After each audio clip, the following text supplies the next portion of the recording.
Álvaro, o Copom acertou em manter um tom mais duro na sua comunicação? Acertou, Carol. Assim, o Copom ele trouxe a manutenção de 15%, a taxa Selic, a primeira manutenção, e trouxe dentro do texto, acho que, componentes bastante interessantes que dão para a gente um conforto de que a política monetária está sendo muito bem conduzida. As projeções de inflação do Banco Central caíram, né? O Banco Central não dá nenhum tipo de margem para debater qualquer início de ciclo de corte de juro, o que faz muito bem, porque a gente ainda precisa ver a inflação reancorar no Brasil. Então, sim, o Banco Central fez uma comunicação muito positiva. Perfeito. Vamos entrar em detalhes sobre isso. Vamos falar também sobre o cenário macroeconômico global, sobre as tarifas que impactam também aqui no Brasil e falar sobre como isso também refletiu no mercado de crédito. Fique aqui e acompanhe a gente nesse episódio.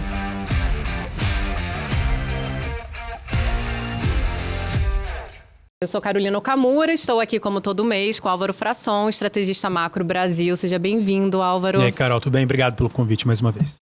Muito bom ter você aqui. Frederico Cury, analista de crédito do BTG Pactual. Tudo bem, Carol? Tudo bom, Fred? Seja bem-vindo. E vamos aí falar sobre julho, né? Um mês movimentado, tanto no cenário global quanto no Brasil, né, Álvaro? Então, vamos contextualizar aqui para o investidor de renda que está olhando para a renda fixa principalmente, né? O que você destaca aqui dos principais acontecimentos em julho que impactam aqui para o investidor de renda fixa? Olha, assim, não tem como começar sem falar das tarifas, né? Foram anunciadas pelo Donald Trump no dia 9 de julho. Né? Acho que isso pegou todo mundo de surpresa. Acho que ninguém tinha esse tipo de radar, né? ou de atribuição, qualquer tipo de probabilidade, né? Esse tipo de política. E isso foi, acho que isso mostrou como as distribuições não estão normalmente distribuídas, né? Ou seja, aqueles riscos de cauda, eles podem ter probabilidades muito grandes, dado que o Donald Trump, a gente sabe, tem uma volatilidade ali de atuação muito grande. É muito difícil ter uma previsibilidade na condução. O Brasil virou alvo, né? Não por motivos econômicos, porque o Brasil é deficitário em relação à balança comercial com os Estados Unidos. Se você somar a balança de serviço, então nem se fala. E aí houve uma motivação ali política, né, para esse tipo de implementação de tarifas, né? Quando foi anunciado, ficou todo mundo realmente muito espantado, 50%, né, muita coisa. Quando a gente começou a fazer as contas, olha, o Brasil já é um país historicamente fechado, o impacto em proporção ao PIB, num primeiro momento, talvez não fosse tão significativo, poderia impactar, de fato, a balança comercial brasileira no primeiro ano, um pouco no segundo. Mas quando veio, de fato, o anúncio, o ofício, com uma lista de 700 itens de exceções, foi muito positivo, digamos assim, em relação ao primeiro anúncio. Então, acho que isso acabou reduzindo um pouco a percepção de risco Brasil. Né? Esses 700 itens na lista de exceções representam ali 45% da nossa balança comercial com os Estados Unidos. Né? E a nossa balança comercial com os Estados Unidos nossas exportações, elas representam ali de 25% para os Estados Unidos em relação ao total. Então, o que impacta é 55% de 25%, né? Então, assim, ou melhor, 25% de 55%. Então não é tão grande o impacto. Acho que no final das contas é isso que ficou no nosso radar. E por isso a gente até estava comentando mais cedo, né? Tem que falar das tarifas, mas a gente não viu tanto impacto no mercado, né? Foi mais ruído. Foi muito mais ruído, né? Tudo bem, no dia do anúncio o câmbio saiu, sei lá, de seus 5,40 para uns 5,60, mas a gente está aqui gravando o podcast e voltou já para 5,45. Tá? Então, assim, eu acho que foi muito mais volatilidade, muito mais ruído, motivações mais políticas do que econômicas, e isso acabou impactando muito menos do que poderia. Tá? Assim, o que não quer dizer que está dado. Porque se a motivação é política, talvez deteriorações nesse ambiente político doméstico possam impactar reações lá fora. Sim, então, e isso é bem imprevisível, né? E isso é bastante imprevisível. Então, eu acho que é bastante difícil mensurar. né? Então, eu particularmente não estou olhando ou não estou querendo olhar para isso agora. O que a gente tem mais de concreto é uma política monetária que está fazendo mais efeito, né? Nesse último mês, a gente viu uma rodada de indicadores setoriais vindo abaixo do esperado pelo segundo ou terceiro mês consecutivo, tanto na indústria, serviço, comércio. No mercado de crédito, as concessões, pelo quinto mês consecutivo, têm mostrado uma queda. Então você começa a ver um conjunto de indicadores que, poxa, tem mostrado uma desaceleração. Que bom, né? A política monetária, então, está fazendo efeito. Pois é, mas aí vem o mercado de trabalho, renova a mínima histórica e o desemprego cai de 6,1 para 5,8. Bom, natural, o mercado de trabalho é o último a reagir. Existem lags na política monetária mais altos no mercado de crédito, no mercado de trabalho do que no mercado de crédito. Tudo bem, mas será que só o lag explica cair o desemprego ainda? Estava mais ou menos estável em 6%, caiu de novo. Então, assim, o que o Banco Central disse para a gente na última comunicação, que foi o que a gente estava falando mais cedo, é o seguinte: olha, é normal, em momentos de inflexão do ciclo econômico, sinais mistos da economia. Eu acho que esse foi acho que a grande frase da ata, não do comunicado, mas da ata do Copom. Quando ele fala que é normal sinais mistos num ponto de inflexão do ciclo econômico, o Banco Central ele não falou explicitamente, olha, estamos num ponto de inflexão do ciclo econômico. Mas ao citar que é normal esse tipo de indicador sair dessa forma num ponto de inflexão, então estamos num ponto de inflexão do ciclo econômico. E se estamos num ponto de inflexão do ciclo econômico, isso é melhor do que há 2 ou 3 trimestres atrás, quando a atividade estava sem perspectiva de arrefecer. Então mudamos aonde nós estamos dentro do ciclo.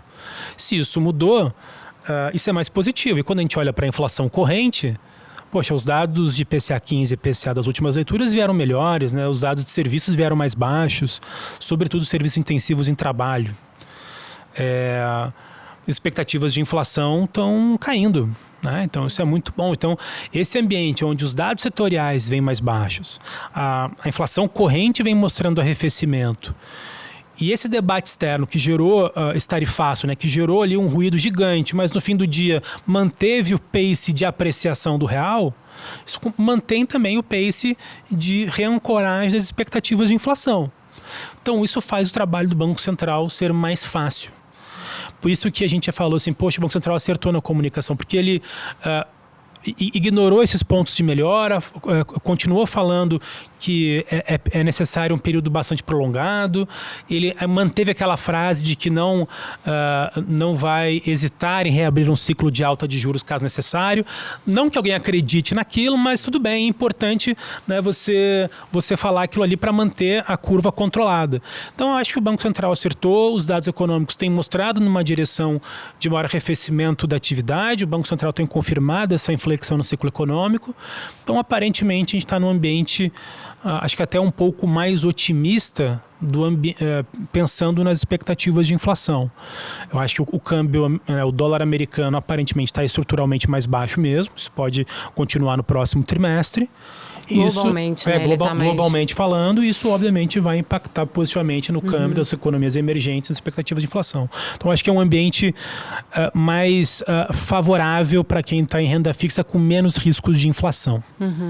Perfeito. Dentro dessa análise muito bem colocada aqui do Álvaro, Fred, quando a gente olha para o mercado de crédito, né?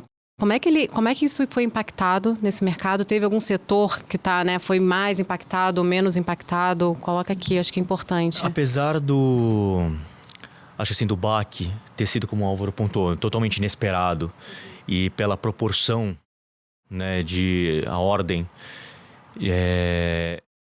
do tamanho das tarefas que foram colocadas sobre certos produtos, principalmente commodities,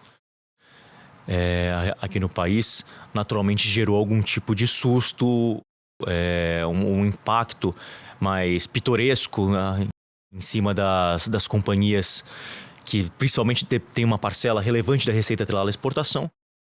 Só que assim, na prática, pelo menos assim, é óbvio que tiveram setores mais afetados, né? Por exemplo, de aviação, café, por exemplo, mas quando a gente analisa a grandeza do mercado de capitais, os principais emissores, os setores mais recorrentes, a gente entende que, assim, não tiveram grandes impactos de fato na prática, pelo menos assim no curto prazo, né, no atual momento, e até imaginando que talvez exista algum tipo de margem para renegociação das tarifas atuais impostas, mas a gente entende que, assim, por hora os impactos ainda são pequenos. Então, por exemplo, é óbvio que as tarifas em cima dos setores de, por exemplo, de frigorífico acabaram sendo muito drásticas. Mas quando a gente analisa, por exemplo, as principais emissores do setor, a maior parte deles, das empresas brasileiras, na verdade, estão concentradas no próprio mercado norte-americano e com a maior parte da receita focada no mercado doméstico americano.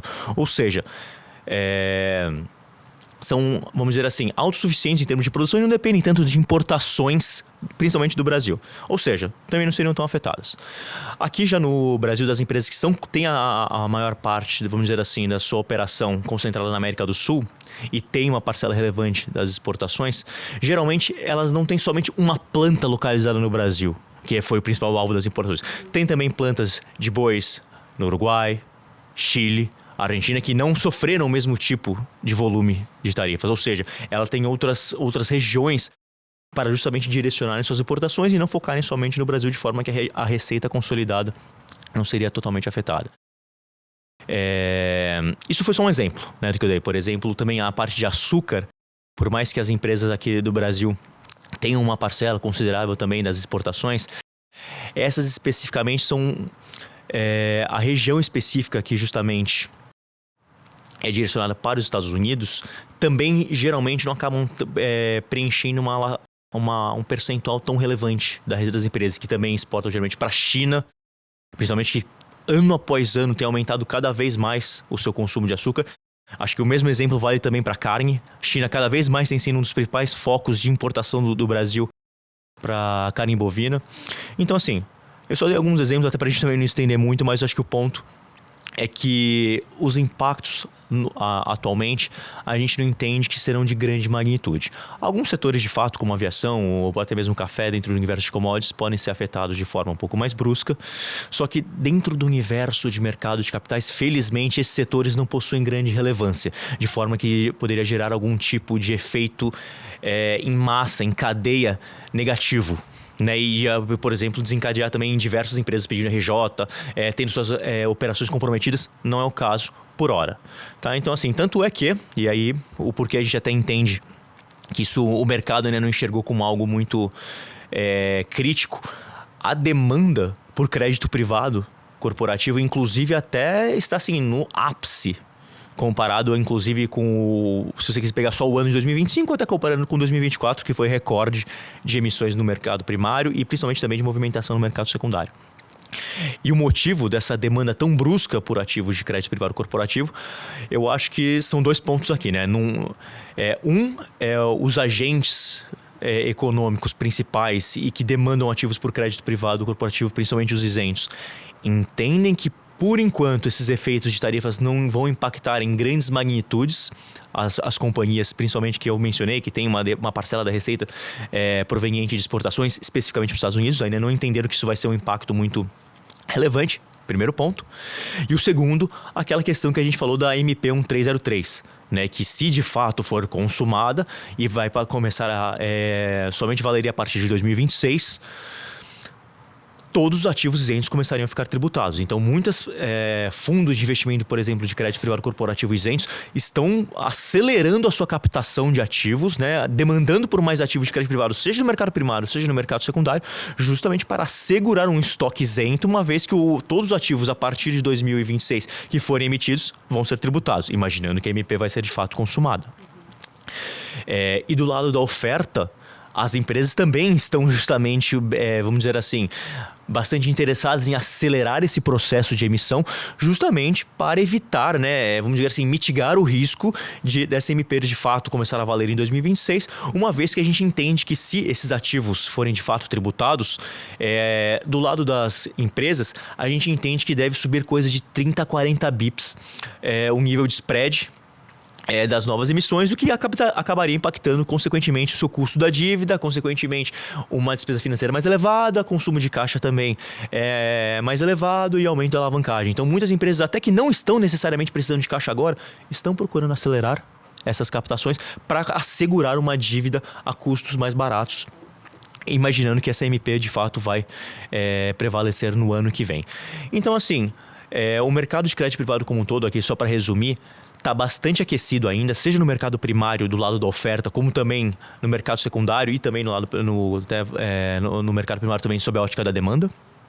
Né? Os dois lados estão muito aquecidos e no aspecto da tributação a gente ainda não entende, pelo menos assim, os principais emissores do mercado de capitais que a gente vê com bastante recorrência, tendo impactos muito significativos. Perfeito.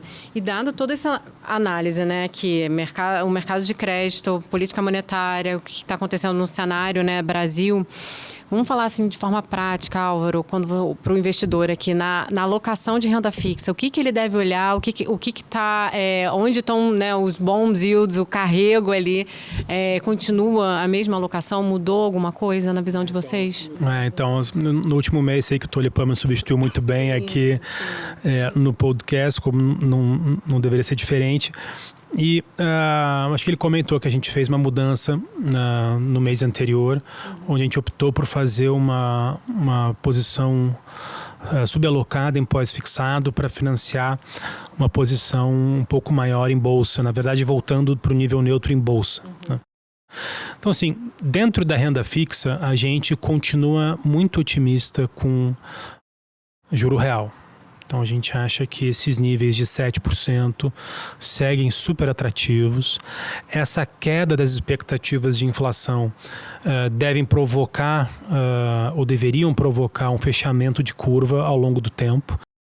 É claro que a gente está apenas na primeira reunião de manutenção, né? Existem mais reuniões de manutenção por vir, mas o mercado, como sempre antecipa, ele já precifica um ciclo de corte acontecendo no início do ano que vem. Né? Então, eu acho que quando esse ciclo de corte se confirmar, e pelos motivos corretos, com uma expectativa de inflação mais baixa, com um câmbio mais apreciado, acredito que a curva ela vai reagir. E aí, se você está em yields com duration mais longa, você vai capturar essa estratégia. Claro, você capturar esse fechamento de curva no pré-fixado, a gente prefere fazer isso com vencimentos mais curtos. E acho que tem prêmio. Se a gente imaginar que o ambiente nos próximos 2 anos pode ser mais positivo, poxa, um pré-fixado de 2 anos que está pagando ainda em mais de 13,5%, né, acho que se confirma um cenário de juros muito mais baixos nos próximos 2 anos. Mas não ficaria aplicado no pré de 5 ou 10 anos, que é muita volatilidade. Talvez em outros ativos você está mais bem protegido. É por isso que, para alongar a duration da carteira, a gente prefere fazer via juro real. Então, as mesmas alocações em relação à última reunião se mantêm, e dando destaque para essa preferência em juro real longo.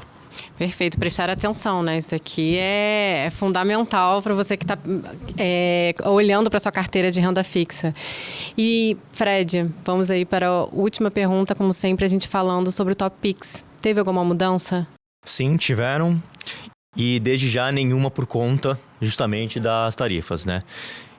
Então, até também para acalmar os investidores, porque a gente recebeu bastante pergunta a respeito da alocação e a maior parte do nosso portfólio de ativos está atrelado ao setor de infraestrutura, né? Então, logística portuária, saneamento, transmissão de energia, geração, distribuição, que basicamente não tem qualquer tipo de dependência de exportação e ainda mais para os Estados Unidos. Né? Então, hoje o nosso portfólio, principalmente que é composto majoritariamente por debêntures incentivadas, tem uma larga quantidade de ativos atrelados ao setor de infraestrutura, que basicamente não foram afetados em nada por essa medida. Então, os únicos 2 ativos que nós tiramos foi Arteris e Energisa, por qualquer tipo, na verdade, de impacto de crédito nesses 2 emissores. Foi simplesmente porque o lastro desses ativos acabaram por conta da alta demanda. E os ativos que nós colocamos no lugar foram Intervias, um velho conhecido nosso também, e o motivo é o volume de tráfego resiliente que a rodovia continua tendo, bem como a baixa complexidade de investimentos ao longo da concessão. É o tipo de rodovia que mais gostamos, né? Tráfego resiliente com baixo volume de investimentos pela frente. Eletronorte, acho que basicamente esse dispensa comentários de crédito, é uma empresa líder de geração e transmissão de energia elétrica, e a própria Eletrobras recentemente vem fazendo diversos investimentos, movimentos de desinvestimentos para melhorar a liquidez do grupo como um todo, o que a gente vê como muito positivo. Voltamos a colocar as linhas de Taubaté, né, que é uma empresa de transmissão de energia. O business por si só, sob uma ótica de crédito, é muito resiliente por conta da maior previsibilidade de fluxo de caixa, e essa debênture especificamente ainda conta confiança na Energisa, uma segurança a mais para o crédito do papel. E por fim, também colocamos um velho conhecido nosso, que foi a Mata de Santa Genebra, né? Também uma empresa do setor de transmissão de energia, que não só por conta dos fundamentos de crédito atrelados ao setor de transmissão, o projeto em si tem ótimos indicadores de disponibilidade, né, girando ali em torno de 99%. E recentemente caiu a fiança da Copel e da Eletrobras, né? Agora não mais da Eletrobras, uma vez que a Copel adquiriu 100% da Mata de Santa Genebra, mas embora tenha caído a fiança deles, isso somente ocorreu porque o projeto está 100% operacional e atingiu o seu completion financeiro. Então, basicamente, o projeto está rodando sozinho, né? Já é autossustentável, não depende de um fiador por trás. Então, a gente viu como algo positivo. Basicamente, foram essas mudanças que a gente teve no portfólio. Ótimo. E agora, se você quer ver o relatório atualizado, clica aqui no link nos comentários que você consegue acessar, né? E ele leva direto para o nosso content, nossa plataforma, onde tem diversos relatórios aqui dos nossos estrategistas do BTG. Muito obrigada. Valeu, Carol. Passamos por tudo. Obrigado a você, Carol. Espero vocês no próximo mês. Até. Combinado. Obrigada a vocês que nos acompanharam até aqui. Até o próximo episódio.